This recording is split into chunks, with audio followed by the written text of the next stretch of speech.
Hi there, I'm Catherine Ebling, and today we are going to talk about the truth about osteoporosis, what works and what doesn't. There are quite a few things that I think you really need to know. One, about preventing osteoporosis, and two, about the medications and treatments for osteoporosis and what conventional medication will do versus natural medication or supplements. So let's move forward and talk about what works and what doesn't. Before we begin, I want to just give you a little bit of background about who I am. I'm not somebody who's just an influencer coming out to give you my opinion on things.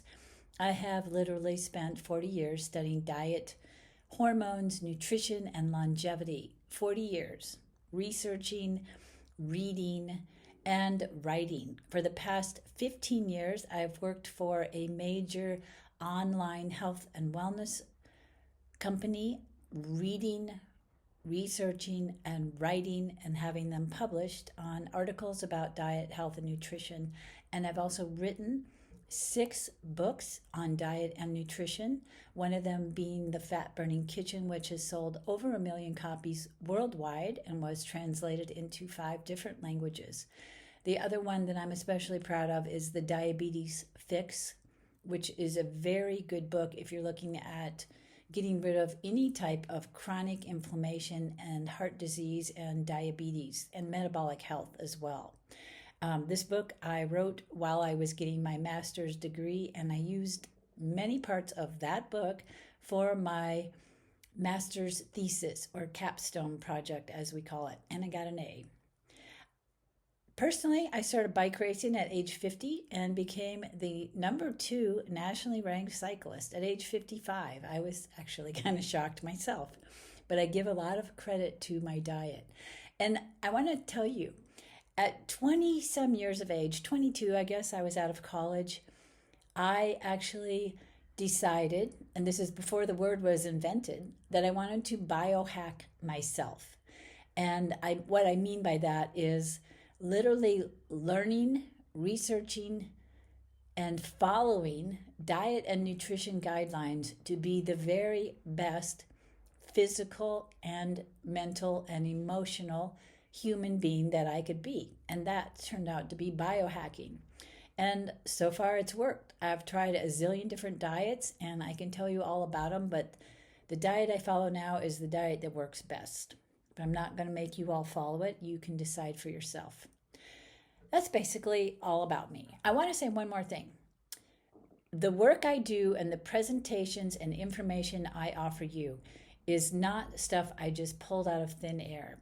It is all peer-reviewed research, and I publish some of the references from these presentations on the last page. I can't really fit all the references I've used because it would be 10 pages worth of stuff, but I like to give you a representative sample of that.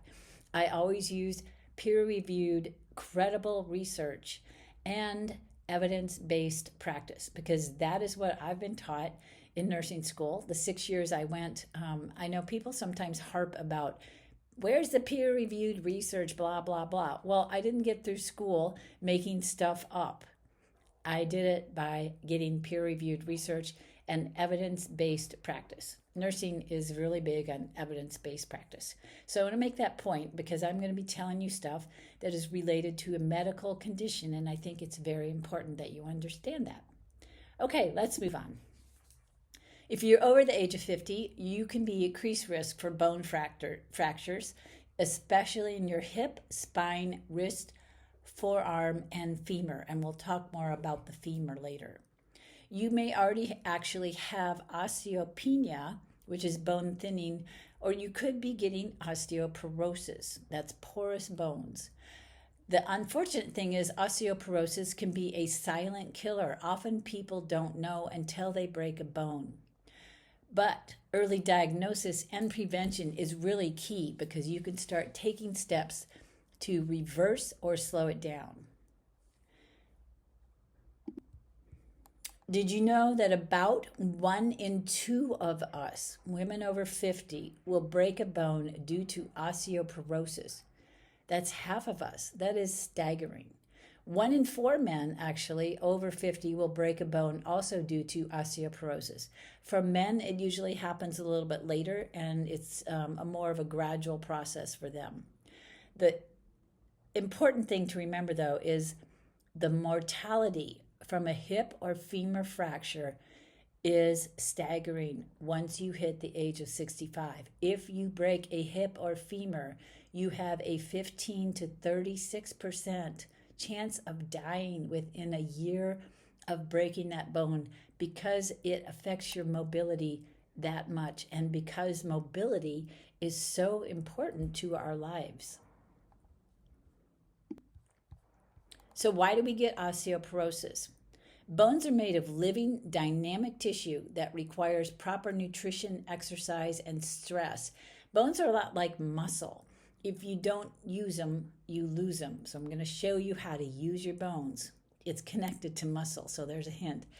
Your bones play a really important role also in your metabolism, your hormone production, your red and white blood cells, your stem cells, which is the basis of all your cells, and your immune health. So they're extremely important.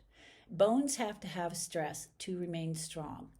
Astronauts who go up in space, even if they're 20 or 30 years old, for any length of time will have significant bone loss because they're not stressing their bones. Bones' living dynamic tissue is always in the process of cleanup, repair, and rebuilding. Bones are always in the process of tearing down the old faulty bone tissue and growing new bone tissue. That's how they always stay in good shape. Older, brittle, mineralized bone gets dissolved and you pee it out. And that's one of the tests that doctors can do to see what is the level of bone that you're peeing out. New resilient bone matrix is laid down after that and becomes hardened and mineralized. I always think of a brick wall. And if you think of a solid brick wall, and then workers come and remove all the bricks that may be cracked or eroding or starting to crumble. And they take all those bricks out and they replace them with brand new bricks so the wall stays strong. This is what happens with our bones. The problem with osteoporosis is the bone loss from excess bone breakdown and lower levels of bone rebuilding. So you got a lot of those bricks coming out of the wall, and the builders aren't very good at replacing those bricks fast enough, so you got a wall full of holes, and that's what happens with our bones. This leads to weak, brittle bones, of course, that break with little force. Osteoporosis is a silent disease, but when it starts to progress, you will have symptoms. One is that you get fractures, and that's sometimes the surprise diagnosis that people get with osteoporosis. You also will have limited mobility, so you have difficulty completing your everyday activities, going up and down stairs, carrying groceries, doing things like getting up and about. Bone pain also can happen, and it can be permanent and intense, and some of that could be because your bones are actually starting to crack. You will also lose some of your height, more than an inch or so. And you'll get a hunched over posture. It's called dowager's hump, if you've ever heard of that old term. That's when the bones in your upper back actually become weak and get little hairline cracks in them, and they start to collapse on themselves. Who's at the highest risk? Females over the age of 50, postmenopause, of course, Asian descent, and Northern European descent. We're the ones who get it the most. And having a small frame or being thin immediately puts you right into that category as well. Then low muscle mass. So really being thin is not in because you are headed towards osteoporosis. Men also get osteoporosis too, but generally much more gradually and later.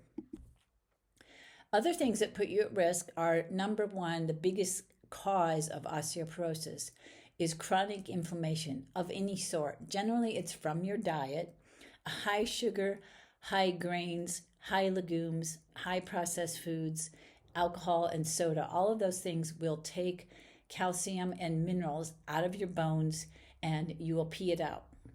Celiac disease also can cause it, as does food allergies, IBS, and poor absorption of nutrients. Anytime you have inflammation in your digestive tract, you're not going to absorb nutrients, and that's what your bones need. A sedentary lifestyle and smoking cigarettes will also contribute to that. Too much calcium from your diet actually messes up the balance of minerals that you need, and we'll talk more about that. Other risk factors for osteoporosis are a decrease in sex hormones. For men and women, estrogen, progesterone, and testosterone have a lot to do with how strong your bones are. Nutritional deficiencies will also do it. Vitamin D, vitamin K2, magnesium, and phosphorus are the primary ones. Notice I didn't mention calcium. Generally, most of us do not have a calcium deficiency.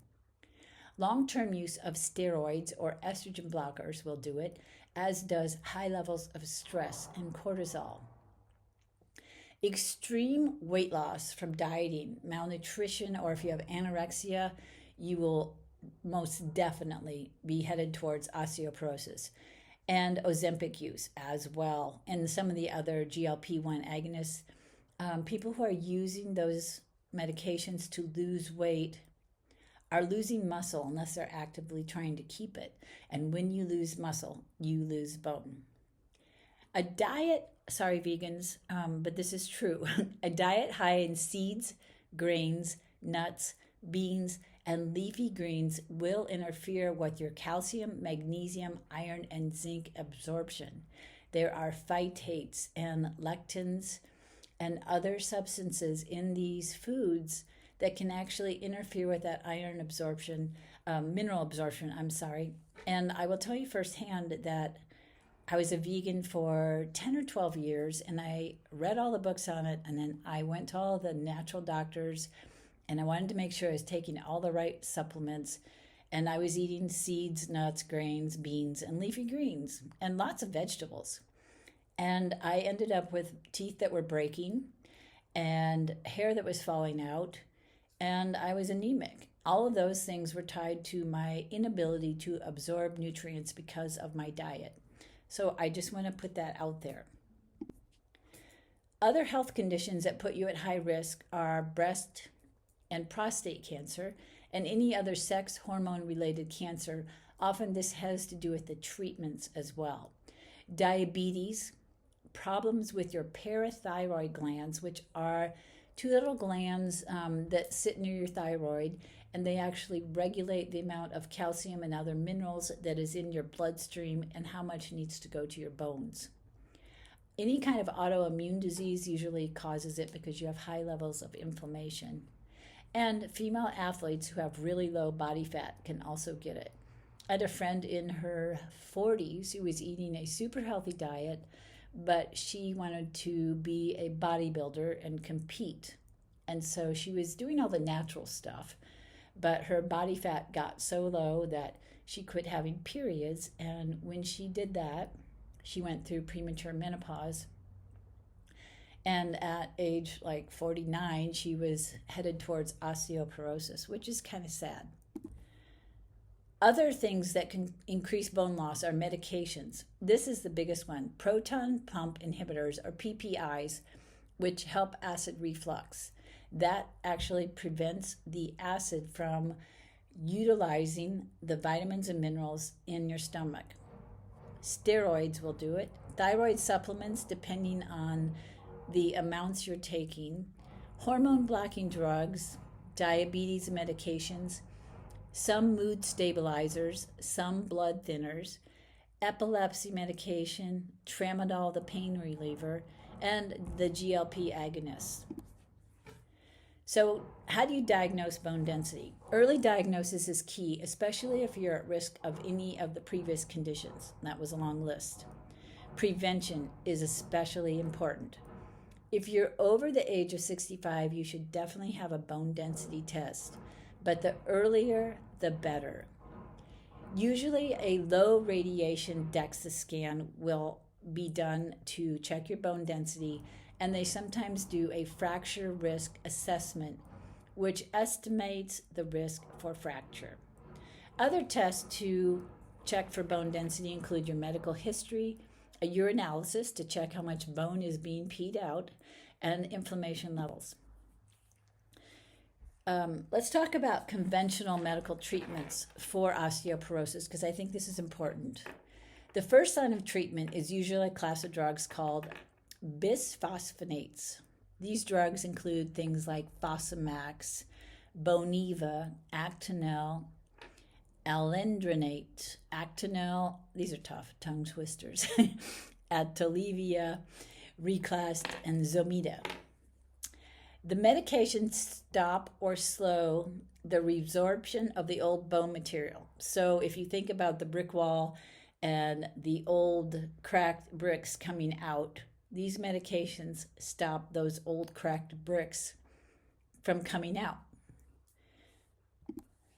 So they work by slowing down these osteoclasts that tear down the old bone tissue. Multiple studies, though, show that there's no reduction in hip fractures. There is some help with vertebral fractures, but primarily osteoporosis is in your hips and lower spine. So if there's no reduction in hip fractures, it's not really helping you. The other problem is that they found, and there's many studies on this, there is an increase in femur fractures, especially if you're taking this medication over 5 years. The femur fractures are really horrible fractures too, and they're very hard to recover from. So I think that's a primary red flag for me. And the drug companies will say it's 1 in 1,000, but it's actually more frequent than that. And there's some research that shows that. The other side effects are things like esophageal ulcers and reflux, which can lead to esophageal cancer.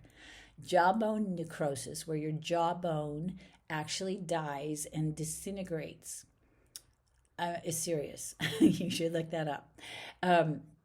Vomiting, bone pain, nausea, and acid reflux. I mean, some of these side effects are pretty awful. The other problem is that when you get reflux with these drugs, and that's very common, the doctor will prescribe PPIs for the reflux. But remember, we mentioned that PPIs actually can increase your risk of osteoporosis because you can't absorb all the nutrients.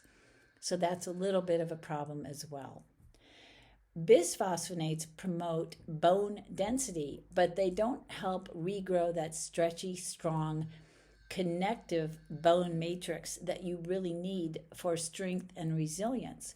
Your bones become brittle and like glass. They actually become more likely to break.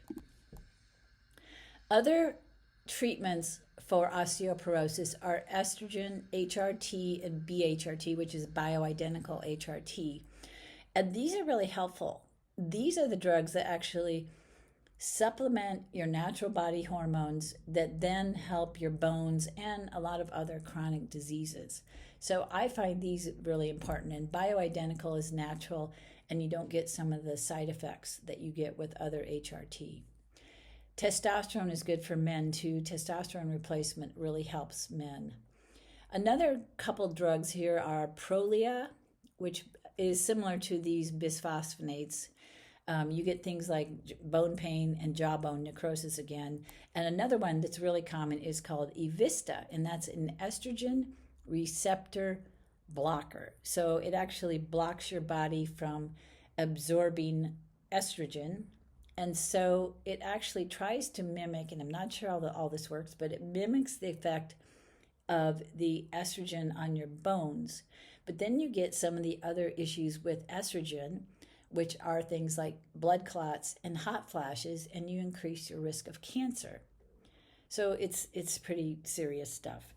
And then anabolic agents like Forteo. Since Evista is so common, I just wanted to show you a look at some of the side effects of Evista beyond what I told you. Leg swelling, nausea, chest pain, double vision, coughing blood, thrombus, which is blood clots, headaches, flu symptoms, abdominal pain. I mean, it's a long list. Hot flashes, sweating, swollen joints. Anyway, these drugs do not come without side effects. So, what do you do for strong bones if you don't want to take those harsh medications? To have strong bones, you really need to build in that resilience and flexibility, and that is the most important part. That's what makes your bones, if you think about bending a chicken bone, it's going to snap eventually. But a chicken bone that's not been cooked is actually kind of rubbery, so you can bend it and it doesn't break. And that's what you want your bones to have, that resilience. Besides minerals, strong bones also contain connective tissue and fat. And here's some lifestyle factors that actually help strengthen your bones, and they are proven to work. Bones are dynamic. They need to be stressed, like your muscles. Sedentary lifestyle, no stress on bones. Sitting on the couch is definitely not going to make your bones stronger. Even people who are athletes, though, and they are not stressing their bones, like pro cyclists and astronauts, they can get osteoporosis without the bone stress because they're not stressing their bones. Cyclists aren't really stressing their bones as they're pushing pedals around. The best types of stress on your bones are walking, running, sprinting, because you're really pounding the ground, jumping, and lifting weights. And I like to combine jumping with my weight training program. It's really helpful. This is key. This is the kind of stress you need. Sorry, there's builders working on a project outside. I don't know if you can hear it, but it's really loud. Reducing inflammation is super important as well. The number one thing you can do to strengthen your bones to either slow or reverse the bone loss, regardless of whether you have osteopenia or osteoporosis or nothing yet, is strength training. Super, super important. It is probably the key thing. Weight training helps your body rebuild bone. The stress from your muscles and your ligaments pulling and pushing on your bones creates stronger, denser bones. And you really need to kind of overload that stress with weight. And you want to start out with small weights, but go bigger. So you don't want to just use your own weight, but it's better to add weight. Weight-bearing exercise like running and walking also stress your bones, but the contralateral movements, which means, your arms out to the sides and diagonally and up and down instead of straight forward, is what really helps to maximize that pushing and pulling on your bones. And interesting, because most of the time you're standing on your feet, weight training targets your hips, vertebrae, and your wrists because you're holding on to weights. And even if you're standing and doing some kind of weight training with your arms and shoulders, you've still added weight to your body and you have to stand up. So you're actually strengthening the bones in your legs and your hips and your vertebrae while you're doing it. Weight training increases your strength, and this is key, balance, which promotes mobility, stability, and reduces your risk of falls as well. So it's a win-win. Plus, it makes you feel good, and it is good for longevity and 100 other things, and I'll talk about that in the next presentation. I want to talk about calcium. It's a conundrum. Calcium has been promoted to help strengthen bones heavily. Most conventional doctors will tell you to take calcium, but calcium is really not the problem. Osteoporosis is not a disease of calcium deficiency. For instance, people in the US and North America have very high intakes of calcium from our food, from dairy products, and from supplements. But we rank near the top for osteoporosis as well. So there's something going on here. In one study published in the New England Journal of Medicine, Harvard researchers looked at dairy consumption and bone health and found it did not protect against bone fractures. Scientific evidence does not support an increase in dairy products for calcium. This is key, and this has been the opposite information has been pushed for a long time. We're told to take 1,000 to 1,200 milligrams of calcium a day. I remember I was always told that. And this throws off the natural balance that we have to have between magnesium and calcium, because you see, magnesium is actually very important for our bones as well. And when you overload your body with calcium, you upset that natural balance and you actually need more magnesium to counteract that calcium. Also, excess calcium will aggregate in your blood vessels, your kidneys, and other organs, and it lowers your magnesium absorption. There's a lot of studies that show links between excess calcium intake and heart disease. Remember the whole calcium test they do for your arteries? That is excess calcium that has come from your diet or supplements, most likely, and it has stuck to your blood vessels. That's not where you want it. Other studies also show that high dairy intake can cause increased fractures. Also, obesity, heart disease, allergies, and various cancers, because that calcium is not going to the right place. The best minerals for bones. Your best bet, if you're going to get calcium at all, is to get it from your diet, but avoid dairy. Dark leafy greens are great because they carry a balance of minerals: calcium, magnesium, iron, potassium, manganese, and other trace minerals. So they're really important. If you get kidney stones, you need to beware of dark leafy greens, especially things like chard and spinach, because you can have problems with that. If you're going to eat dairy, if you really like cheese, and I'm not saying you shouldn't ever eat dairy, but you really should try to get dairy from grass-fed animals. Grass-fed animals create a vitamin called vitamin K2, and it's not really found anywhere else. It doesn't come from vegetables. It has to come from the animals who eat grass and then turn it into this vitamin. Vitamin K2 is generally only found in milk from grass-fed animals, or butter, or eggs, and it's necessary. Its job is to get calcium from what you just ate into your bones, and it does that pretty efficiently. You can also eat sea salt, and sea salt is great because it has some of those micro minerals in it, and you want to get all those minerals together that work synergistically. Magnesium is far better than calcium. Magnesium is actually one of the most important minerals in our body and in our bones, and most of us are short in magnesium. So you need to make sure magnesium and calcium exist in the proper balance for bones, but the problem is we could probably take a lot more magnesium and it wouldn't offset the calcium because we have such a high amount of calcium, most of us. It's a known fact that magnesium deficiency will contribute to osteoporosis by acting directly on your bone cells and impacting your parathyroid hormone, which governs bone health. Low magnesium also contributes to low-grade inflammation, which we know contributes to osteoporosis. So you have a chain reaction going on there.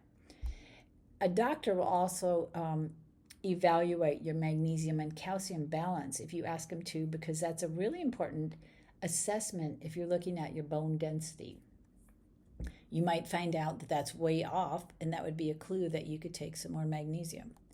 Optimizing your magnesium intake is far more effective and a low-cost preventative measure against osteoporosis. And magnesium is necessary for like 350 different processes in your body, so it's going to be good for most everything. The missing element, however, is something we haven't talked about yet, and that is collagen. Collagen is actually a crucial protein for your bones. Now, we may know of collagen because it's in the connective tissues in our bodies, it's in our hair, it's in our skin. It helps our skin not be wrinkly, but collagen is also in our bones. It's the part that makes your bones kind of rubbery and resilient. And as we get older, collagen production declines with age, and we get a decrease in our bone mass as well. Collagen supplements will actually help reduce your bone breakdown. So if you want to reduce your risk of osteoporosis and reduce bone breakdown, collagen is a great product. Now, there's various types of collagen. There's type 1, 2, 3, 4, and 5. I believe that's as far as it goes up. I feel like if you get like type 1, 2, and 3, or a collagen that has a variety of types, your body will put it where it's necessary. Collagen becomes collagen, I think, in your body. And it's not really necessary to fuss about what type you're taking. One study with collagen showed women who took a calcium magnesium supplement plus 5 grams of collagen a day had much less bone breakdown according to their lab work. And another study showed consuming collagen caused almost a 10% increase in bone mineral density, and that is pretty stunning to me. Also, protein is a vital element for your bones. We don't think about this, and as we age, we tend to eat less protein, and we also tend to absorb less protein. So we're missing a lot of protein that our bones are looking for. Protein's actually half the volume of your bone and about 1/3 of its overall mass. Healthy bone remodeling actually needs a steady supply of all your amino acids that you can take in and minerals. Older adults eat lower amounts of protein and have reduced protein absorption, and that protein is also essential for your muscles, which build strength and stability, which attach to your bones, and it's necessary for your bones as well. Additionally, saturated fat is actually important for your bone production, so getting some cholesterol is important. Bone marrow is actually made of 70% saturated fat. This is another one, vitamin K2 and D3. We hear about D3, but D3 actually needs vitamin K2 to work efficiently. The two work synergistically, and they're really important to take together. Vitamin K2 is also another form of it is MK7, is a little known vitamin important for bone density. Like I mentioned before, it comes from grass-fed cheese. It also comes from butter, grass-fed meat, liver, which is not one of my favorites, but it's great for K2, and egg yolks, especially pasture-raised egg yolks. K2 works with vitamin D and something called osteocalcin, which is something that binds the calcium to the bones and the teeth and not your blood vessels. Vitamin K2 also lowers your risk of atherosclerosis and improves your heart and bone health all at once. Vitamin D is vital to your bone density. Healthy D levels increase the calcium absorption and mineral absorption in your bones. And as we age, we're less efficient at getting D from the sun, so we may need to supplement anyway, even when we're down here. And interestingly enough, you need a good level of magnesium to help your body utilize that vitamin D and put it to work. So even if you're out in the sun, making sure you're getting plenty of magnesium is necessary. One other supplement that I think is really important is omega-3 fats. Those are fats that come from grass-fed animals, but they are also healthy fats that come from fish, fatty fish. I think the sea bass is especially good down here. Omega-3 fats help decrease inflammation. They're known for helping your heart. And there's several studies showing that high EPA, DHA, these are two elements in fish oil, will slow bone breakdown. Inflammation activates the bone cells that break down the material, so we want to slow down that inflammation. Chronic inflammation causes your bone breakdown to go into overtime, and omega-3 fats will definitely help that. But you also want to try and find that cause. There's two more minerals that you probably never heard of that are really good for your bones. Boron is one. It increases your calcium and magnesium retention. It also supports hormonal balance. And for men, it's actually very good for testosterone. And for women, it's good for estrogen. And it's critical for your bone health. Another one is called strontium, proven to increase bone formation and reduce fractures. One note on this, on strontium, take it separately from any kind of calcium if you're taking calcium. And another note about calcium and magnesium. If you're going to take calcium, you should make sure that you're not taking too much calcium, and that means only take it in a 1-to-1 ratio with magnesium if you're taking it at all. I personally don't take calcium. I do eat some goat cheese and sheep cheese, but I don't eat a lot, and I am allergic to dairy, and my bones are really strong. I've been taking magnesium for quite a long time. Okay, so key takeaways for strong bones. Number one, bones need stress. And that stress can come from weight training, sprinting, running, walking, and jumping, which are best. Reduce inflammation. Number two, big one, because this gets at the cause. In all forms, sugar, processed foods, alcohol, smoking, and your environment are the big ones. And nutrition is super powerful. What you put in your body is what your body builds its structure with. And that means getting plenty of collagen, protein, healthy fats, and making sure your calcium and magnesium is in balance, and adding in these other minerals as well. And making sure you're getting fatty fish, eggs, grass-fed meat, grass-fed dairy, butter, greens, and other vegetables will give you vitamin K2, vitamin A, vitamin D, and lots of omega-3 fats as well. And supplement.